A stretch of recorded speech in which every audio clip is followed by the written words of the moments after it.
반갑습니다. 잘 보내셨죠? 참다운 인격은 섬세하고 치열한 세공 후에 이루어진다고 그래요. 이 말은 누구나 태어날 때는 세공되지 않은 원석으로 태어나게 되지요. 그런 까닭에 우리의 삶도 살아가면서 정교한 세공이 필요하지요.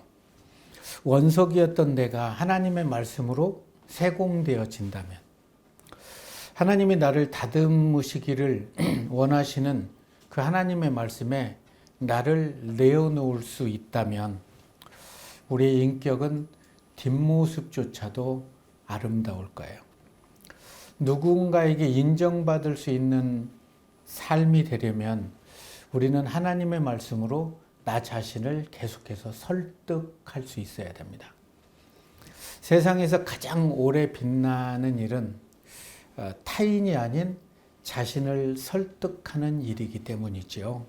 여러분은 하나님의 말씀으로 날마다 자신을 세공하고 또 설득하고 계십니까? 말씀대로 살아야 돼. 이 말씀대로 산다는 거 쉽지 않은데 그래도 말씀대로 사는 게 가장 빠른 길이고 은혜의 길이야. 이렇게 자신의 마음을 두드리면서 설득하고 계십니까? 하나님께서는 한 사람을 부르세요.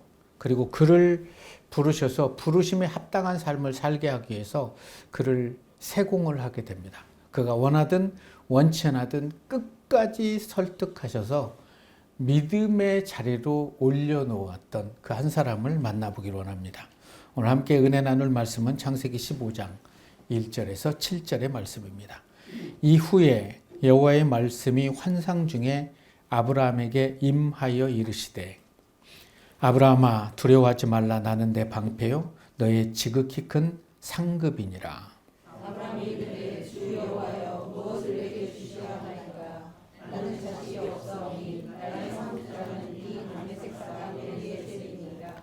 아브라함이 또 이르시되 주께서 내게 씨를 주시 아니하셨으니 내 집에서 길린 자가 내 상속자가 될 것이니이다.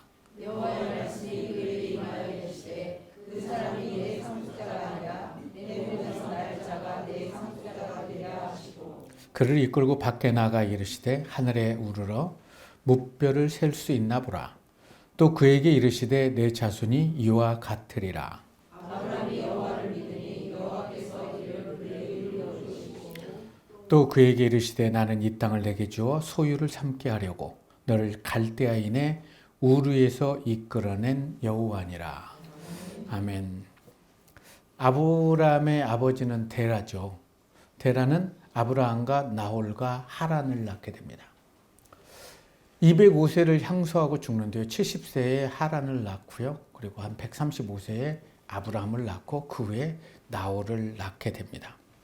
그런데 아브라함의 부친은 우르에서 가나안으로 출발하다가 하란에 머물다가 하란에서 205세를 향수하고 죽게 되지요. 또 첫째 아들 하란은 이미 우르에서 일찍 또 죽음을 맞이하게 됩니다. 아버지가 떠난 이후에 하나님의 말씀이 환상 중에 아브라함에게 임하게 됩니다. 그리고 이렇게 말씀하시죠. 너는 너의 고향 친척과 아비집을 떠나서 내가 내게 보여줄 땅으로 가라. 가면 내가 너를 큰 민족을 이루고 복을 주어서 내 이름을 아주 창대하게 할 것이다. 너를 축복하는 자는 내가 축복하고 너를 저주하는 자는 내가 저주하리니 땅의 모든 족속이 너로 말미암아 복을 얻을 것이다 라는 말씀을 줘요. 너무나 엄청난 말씀이고 기가 막힌 말씀 아닙니까? 나를 통해서 모든 족속이 복을 얻는다. 고대 사회에서 자신이 살아가고 있는 땅에서 그 부족 공동체를 떠난다고 하면 안정된 삶을 살아갈 수가 없는 시대였습니다. 또한 생명도 보장을 받을 수가 없었죠. 그래서 아브라함이 본토 친척 아비집을 떠난다는 것은 고난과 죽음을 감수해야 했기에 아브라함이 본토 친척 아비집을 떠난다는 것은 모든 기득권의 상실이고 동시에 나그네의 삶임을 말해주고 있는 거죠. 편안하게 살고 있는 아브라함에게 하나님께서는 본토 친척 아비집 고향을 떠나라라고 말씀하셨을 때 그때 아브라함의 나이는 175세입니다. 그리고 100년 후에 75세였고 100년 후에 175세를 향수하고 아브라함은 죽게 되죠. 아브라함이 몇 세 때 결혼했는지는 성경은 침묵하는데 한 3, 40대 정도에 했겠지요. 그런데 자녀를 낳지 못합니다. 아브라함을 부르시고 그에게 축복해 주신다는 하나님의 말씀을 들었던 아브라함은 하나님의 음성이 아브라함에게는 기쁨이었을까요? 그리고 축복의 노래였을까요? 아니면 절망과 두려움의 음성이었을까요? 아마 기쁨의 음성이었기보다는 두려움의 말씀은 아닐까.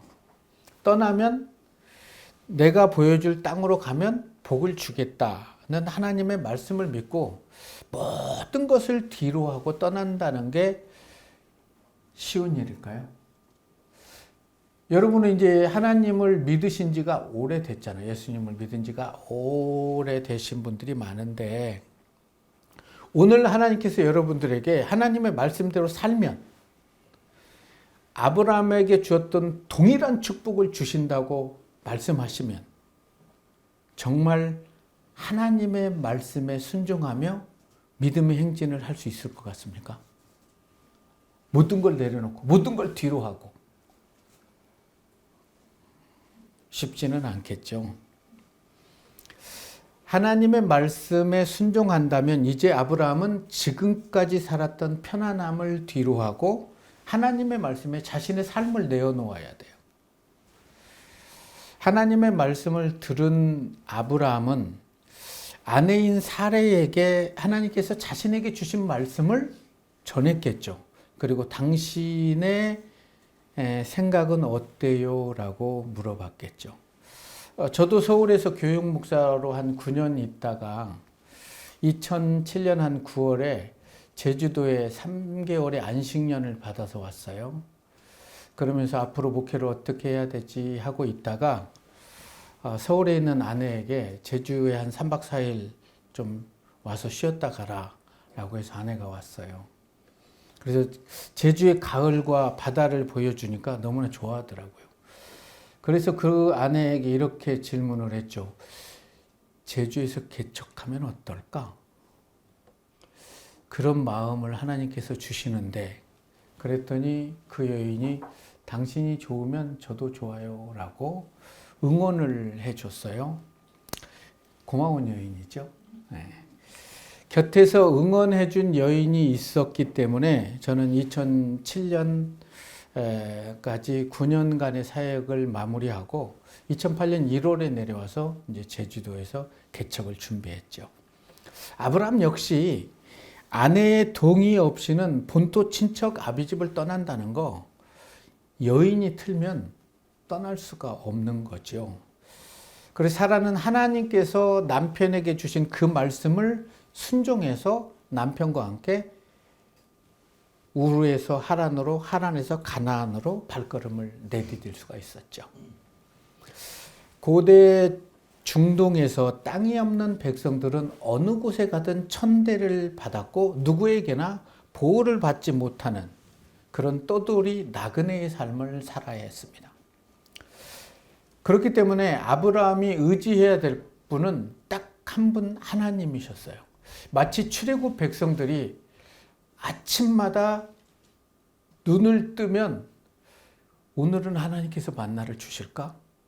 광야를 바라보면서 40년간 오늘은 또 만나를 주실까? 하나님 한 분만을 의지하고 모든 것을 내려놓고 발걸음을 내딛는다는 거 쉽지 않죠. 그때 상황을 성경은 이렇게 기록합니다. 창세기 12장 4절의 말씀인데요. 이에 아브라함이 여호와의 말씀을 따라갔고 롯도 함께 갔으며 롯은 아브라함과 나이가 비슷한 나이죠. 큰아들 하란이 아브라함과 한 60살 이상 차이가 나기 때문에. 그래서 큰아들이 많은 재산도 가지고 있었을 것이고, 그래서 함께 떠나오게 되는 겁니다. 하나님의 말씀에 순종해서 가나안 땅에 들어온 아브라함에게 하나님께서는 그게 너무 예쁘잖아요. 자신의 모든 것을 뒤로하고 가나안 땅까지 온 아브라함에게 이 땅을 너희 자손들에게 내가 줄 거야. 이런 축복의 말씀으로 격려를 해주세요. 그때 아브라함은 하나님의 말씀에 너무 감사해서 제단을 쌓고 예배를 드렸어요. 그곳이 바로 하나님의 집 베델이었죠. 지금까지 하나님의 약속을 믿고 믿음의 순종의 길을 걸어왔던 것처럼 앞으로도 오직 하나님의 말씀만 붙잡고 믿음의 행진을 하게 된다면 아브라함은 복의 근원이 되고 축복의 통로가 될 거예요. 그러나 하나님의 약속의 말씀을 믿고 떠난 아브라함의 삶의 현실을 보면 어려움과 위기가 토처에 깔려 있는 거예요. 그리고 아브라함의 아내는 아이를 낳지 못하는 성녀였어요. 아브라함은 하나님의 부르심에 가나안에 발을 내딛었지만 그 가나안에 내딛고 얼마 있다가 그곳에 흉년이 들게 되는 거예요. 지금의 흉년과 그때의 흉년은 엄청 다릅니다. 양과 소와 이런 가축들이 흉년으로 인해서 풀이 말라버리고 이러면 다 죽어야 돼요. 그냥 축축 늘어지고 죽어가는 이런 상황에서 하나님의 이름을 불러도 하나님은 그곳에 비를 내리지 않으시죠. 그래서 가축을 살리기 위해서 하나님이 있으라고 한 그 땅을 벗어나서 나일강이 흐르는 애굽 땅으로 발걸음을 내딛게 됩니다. 하나님께 묻지 않고. 근데 그곳에서 애굽 사람들이 아브라함의 아내 사레의 아름다움을 보고 너무나 아름답다. 이게 누구냐? 아브라함은 나의 누이다. 그래서 바로의 궁까지 사레는 끌려가게 되는 거죠. 바로와 사레가 잠을 자야 되는 그런 상황에 놓여졌는 거죠. 후궁으로. 그때 가장 급한 분은 하나님이시죠. 하나님은 아브라함에게 언약을 하셨어요. 내 씨로 말미암아 천하 만민이 구원을 얻는다. 그런데 사레가 바로 왕과 첫날 밤을 지나게 되면 하나님의 언약이 깨트려지는 거예요. 그러니까 아브라함이 순종하지 않았던 그게 중요한 게 아니라 하나님의 언약이 너무나 중요한 거예요. 그래서 바로에게 나타나서 그에게 아무 짓 하지 마라. 그는 남편이 있는 자다. 깜짝 놀라죠. 얼마나 놀래키고 힘들었으면 바로가 쩔쩔매고 내 아내를 데리고 가라고 하면서 많은 재물을 주고 아브라함을 애굽에서 내보내게 됩니다. 아브라함은 믿음에 순종하는 삶을 살다가 또 순종하지 않는 그런 삶을 살았음에도 하나님은 하나님의 약속을 지키기 위해서 아브라함의 아내를 보호해 주시고 또 많은 재물까지 주신 이 사건을 통해서 아브라함은 하나님을 조금씩 경험하게 되죠. 자, 애굽에서 나온 아브라함과 롯의 일항이 너무나 많아지는 거예요. 그래서 롯이 우리는 더 이상 같이 할 수 없을 것 같다. 이제는 나눠지자. 그리고 롯은 소돔과 고모라가 여호와의 동산같이 아름다워서 그쪽을 선택하게 됩니다. 함께 있던 자가 떠난다는 것은 참 마음이 아프고 허허롭죠. 그래서 혼자 이것을 모든 것을 할 수 있을까라는 이러한 두려움도 있을 것이고 그런 아브라함의 두려움을 아시고 하나님께서는 아브라함아 눈을 들어서 동서남북을 다 바라봐라. 내가 바라보는 모든 땅을 내가 너와 내 자손에게 줄 거야 라고 말씀해요. 그래서 그게 동일한 말씀이죠.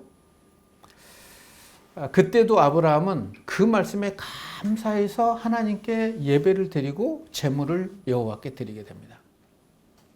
시간이 흐르고 소돔과 고모라에 전쟁이 일어나요. 그래서 그 전쟁에 이긴 자들에게 롯의 모든 일행이 사로잡혀가게 됩니다.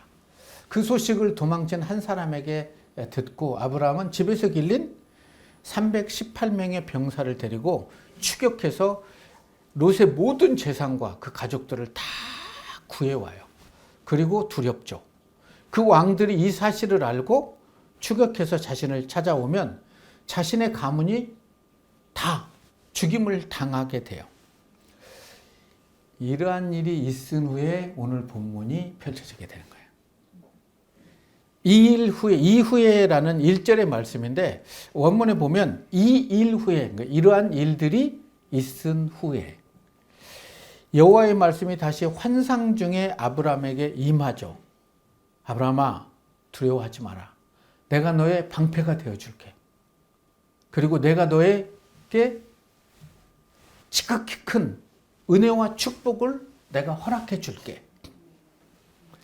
하나님은 두려워하고 떨고 있는 아브라함에게 나타나서 부드러운 음성으로 이렇게 말씀하시죠. 알티라 아브라함. 두려워 말라 아브라함.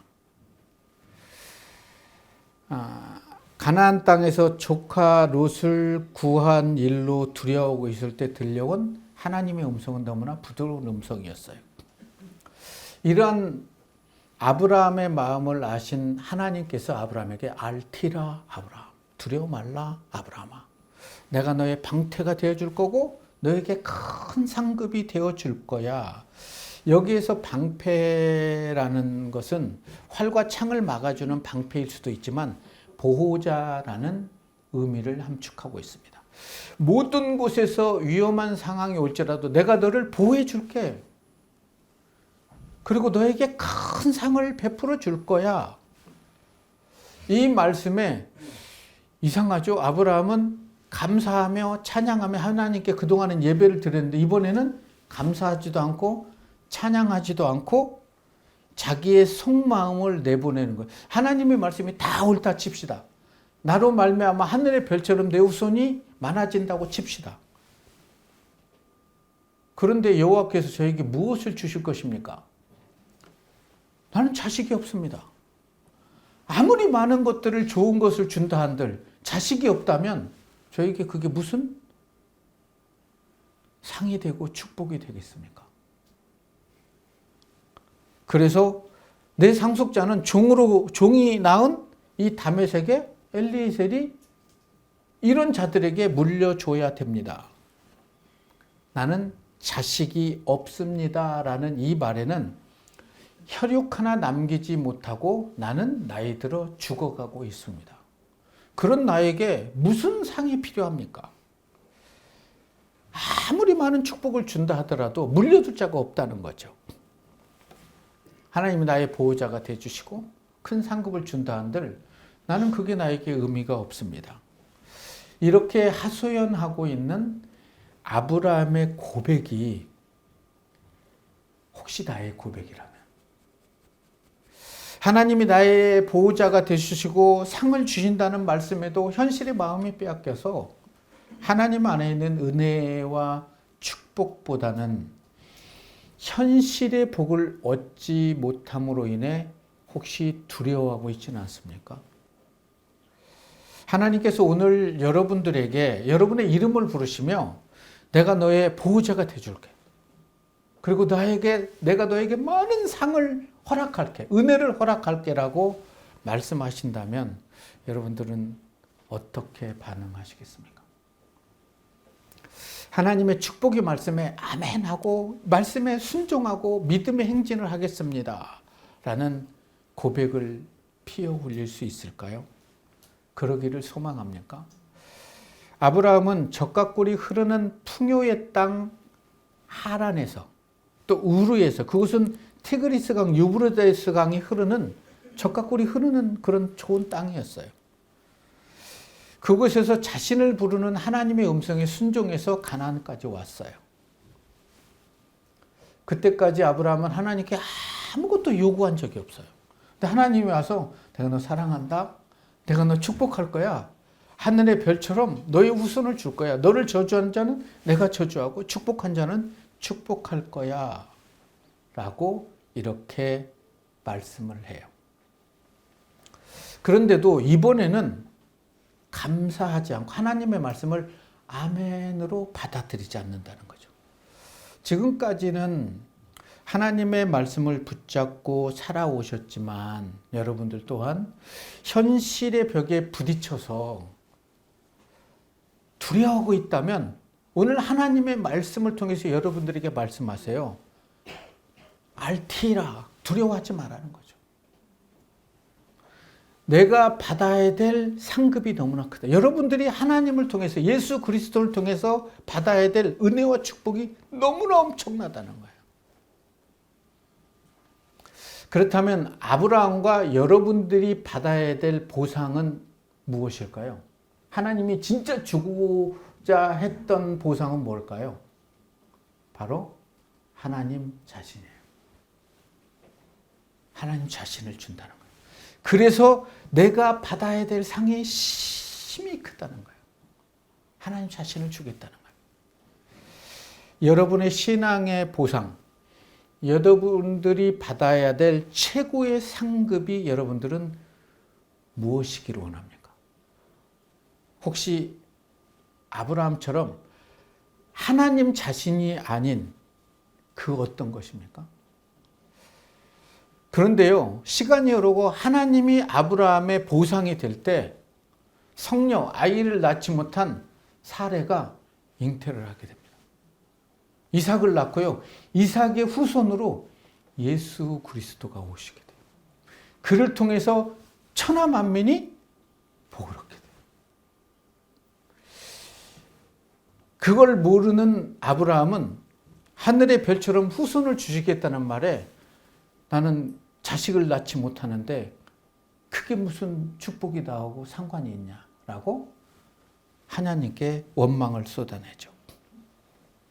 그럼 이렇게 원망을 쏟아내요. 주께서 저에게 아들을 주시지 않았기 때문에 제 집에서 난 종이 저의 모든 것을 물려받을 것입니다. 우리도 이런 원망하고 살아가고 있지 않습니까? 그런데 이 기도를 좀 한번 바꾸면 좋을 것 같아요. 그러면 주께서 저에게 자녀를 허락해 주십시오. 그 자녀로 하여금 하나님이 주시는 모든 은혜와 축복과 하나님 자신을 후손들에게 저는 물려주기를 소망합니다. 그럼 하나님이 얼마나 기뻐하셨겠어요. 아들을 주지 않았으니라는 표현은 자식 하나 없이 나는 죽음의 길을 지금 걷고 있다는 거죠. 절망 속에 있는데 하나님의 말씀이 이 절망을 희망으로 피울릴 수 없다는 거예요. 우리도 그런 삶을 살고 있지 않습니까? 하나님의 말씀이 살아계신 말씀이 있고 이 말씀대로 순종하면 하나님의 은혜가 내 삶에 부어짐에도 불구하고 말씀은 말씀이고 현실은 현실이어서 현실 앞에 무너지고 있지는 않는가. 그래서 아브라함은 고향 하란에서 적용되는 고대 누지법을 들게 돼서 종살이하는 사람이 주인집에서 낳은 아이는 시종이지만 주인의 양자로 입양을 할 수 있어요. 그래서 고대 근동지방에서는 그 문서에 보면 본부인이 아들을 낳지 못하면 첩을 얻는 게 계약서에 써여 있어요. 그래서라도 대를 이어야 되는. 그 당시에는 자녀가 많은 게 축복이었거든요. 그래서 본부인이 그것을 허락하고 그 첩이 아이를 낳으면 자기 아들로 키우고 그 첩을 내쫓지 않는 게 누지법에 기록되어 있다고요. 함무라비 법전이나 누지법에 의하면 첩의 자식도 상속자가 될 수 있었어요. 그렇기 때문에 이런 아브라함의 반응에 하나님은 내 아내 사레의 몸을 통해서 태어날 아이가 너의 상속자가 될 거야. 첩의 아들이고 누지법이고 뭐 함무라비 법전에 있는 이런 게 아니야 라고 말씀을 하고 있는 거죠. 사레를 통해서 낳지 않으면 아브라함의 상속자가 될 수 없어 라는 이 말을 아브라함이 믿었을까요? 믿지 않죠. 여러분도 잘 아시겠지만 내 아내는 90이고 아이를 낳을 수 없는 여인이고 나는 100세인데 무슨 이렇게 얘기를 하고 사례는 웃어버리고 이런 일들이 펼쳐져요. 그럼에도 하나님께서는 밖으로 데리고 나가서 그 사람이 내 상속자가 아니라 내 몸에서 날 자가 내 상속자가 될 거야. 그리고 밖으로 나가서 하늘의 별을 바라봐라. 이 엄청난 별들처럼 내 자손이 이렇게 많게 할 거야. 하나님은 계속해서 아브라함을 설득하시는 거예요. 근데 6절의 말씀을 보니까 아브라함이 여호와를 믿으니 이렇게 돼요. 이제 이 믿을 기까지 하나님은 계속해서 헛발질을 해도 아브라함을 따라다니면서 은혜를 베풀어 주세요. 믿을 때까지. 그게 여러분이 믿는 하나님이세요. 여러분을 사랑하시는 하나님. 그래서 여러분들을 어떻게든 그 자리까지 오게 하실 거예요. 내가 너를 사랑해. 여호와께서 그를 의로 여기시고 성경은 아브라함이 여호와를 믿으니라고 기록합니다. 믿으니의 히브리 원형은 아만입니다. 이 아만은 믿도록 만들어 주셨기 때문에 믿게 되었다라는 뜻이에요. 그러니까 아브라함이 믿음이 좋아가지고 막 아멘 갑자기 믿음 이런 게 아니라 믿도록 계속해서 헛발질해도 바로를 잘못한 건 아브라함인데 바로를 혼내고 다 이렇게 해서 아브라함을 믿게끔 만들어 주시는. 그래서 오늘 아브라함이 믿음의 자리까지 오게끔 계속해서 아브라함을 성장시키는데 창세기 22장에 가면은 이삭을 모리아산에 바칠 수 있도록 설득하시는 하나님. 그리고 얘기하죠. 이제야 내가 나를 사랑한 줄 알았다. 야, 참 오래 걸린다. 아브라함이 이삭을 바쳤을 때가 137세 정도 됐거든요. 75세, 137세. 60여 년이 지난 동안 하나님은 계속 아브라함을 설득시키셔서 그 자리에 오르게 했어요. 그리고 이제야 내가 나를 사랑한 줄 알았다라고 얘기를 해요. 그래서 예수님을 믿으신 60년이 덜 되신 분은 그래도 위로를 받으셔도 괜찮을 것 같아요. 믿음의 길은 험한 산을 오르는 것과 같다고 생각해요. 때로는 오르기가 너무 힘들죠. 아무리 봐도 정상이 가까이 보이지 않아요. 그때도 하나님께서는 여러분들과 함께 하세요. 주저앉아 있을 때도 하나님은 여러분들과 함께 하신다는 거죠. 그런데도 하나님이 함께 하심에도 아브라함처럼 하나님의 때를 기다리지 못하고 애굽으로 가버리고 종하고 한다고 그러고 사례도 하갈에게 이렇게 누지법을 통해서 첩을 주고 이런 일들을 막 하더라도 하나님은 그 아이는 아니라는 거죠. 그리고 내 몸에서 날짜가 내 씨다 하면서 끝까지 설득하시고 하나님의 언약을 지키시는 분이 하나님이세요. 그래서 산을 오를 때 정상이 보이지 않고 벽이 있는 것 같고 그럴 때요. 세상에 무릎 꿇지 마시고 하나님께 무릎 꿇으시기 바랍니다. 그게 가장 빨라요. 그냥 하나님 살려주세요 하고 울어버리는 거예요. 그러면 하나님의 마음이 약해지는 것 같아요. 여러분의 자녀가 밖에서 생활하다가 엄마 하고 울어버리면 어떡할까요? 아빠 하고 울어버리면 그가 어떤 상황에 어떤 짓을 했든 그건 중요하잖아요. 왜 그래? 하고 해결해 주시는 것처럼 여러분들이 어떤 상황에 놓여 있든 여러분들이 그 자리에서 하나님께 무릎 꿇고 울어버리면 하나님은 여러분들의 눈물을 닦아주시고 혼자 가는 길이 아니야. 같이 가자. 내가 너의 보호자가 돼줄게. 그리고 세상에 주는 축복 그 이상의 내가 너의 복이 될게. 내가 너에게 상을 베풀어 줄게. 라고 말씀하실 거예요. 하나님께서는 아브라함을 기억하시고 아브라함을 찾아와서 축복하고 위로하셨던 것처럼 여러분이 아프고 기도했는데도 아직도 답이 나오지 않고 그런 상황 속에서도 하나님 여러분들과 함께 하세요. 그리고 여러분들의 마음을 위로하시고 계속해서 설득하실 거예요. 세상에서 실패하더라도 하나님을 손을 붙잡으면 그게 성공한다는 거죠. 복음서를 연구해 보면 예수님을 만났던 분들은 다 세상에 실패한 자들이 거의 혈류병 걸린 여인, 수로보니게 여인, 소경 다 다윗의 자손에서 나를 긍휼히 여겨달라고 그 아픔과 그 고통 때문에 그들은 예수 그리스도를 만나고요. 자기 인생이 회복되고요. 그리고 세리는 예수님의 제자가 되고요. 이런 은혜가 그들의 삶에 펼쳐졌던 거예요. 어렵습니까? 힘듭니까? 앞이 보이지 않아요? 답이 나오지 않아요? 그때 여러분들에게 하나님이 이렇게 말씀하실 거예요. 괜찮아. 내가 너와 함께 할 거야. 힘내. 내가 너와 함께 할 거야. 내가 너를 통해 나의 뜻을 다 이룰 거야. 나는 아브라함의 하나님, 이삭의 하나님, 야곱의 하나님. 그에게 언약으로 말씀하셨던 하나님이라고 말씀하실 거예요.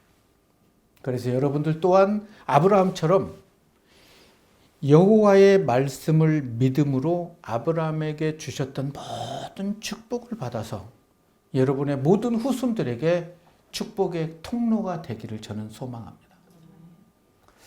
길을 잃어봐야 자신만의 지도를 그릴 수 있다고 그래요. 그리고 진짜 길을 잃은 것과 잠시 길을 잃은 것은 달라요. 예수님을 구주로 영접하고 잠깐 길을 잃으신 분들도 계실 거예요. 그런 분이 계시다면 오늘 아브라함의 이름을 부르시며 알테이라 아브라함, 아브라함아 두려워하지 말라, 내가 너의 방패 보호자가 돼주고 상급이 돼줄게라는 이 말씀이 오늘 나에게 하나님께서 주시는 말씀이라고 믿고 믿음의 행진을 할 수 있다면 여러분들이 꿈꿔왔던 그 꿈과 기대 이생에 하나님의 축복이 여러분의 삶에 흐르게 될 거예요. 그 은혜를 받아서 여러분들을 아는 자들에게 위로와 축복이 될 수 있는 그런 삶을 살아낼 수 있기를 주님의 이름으로 축원합니다.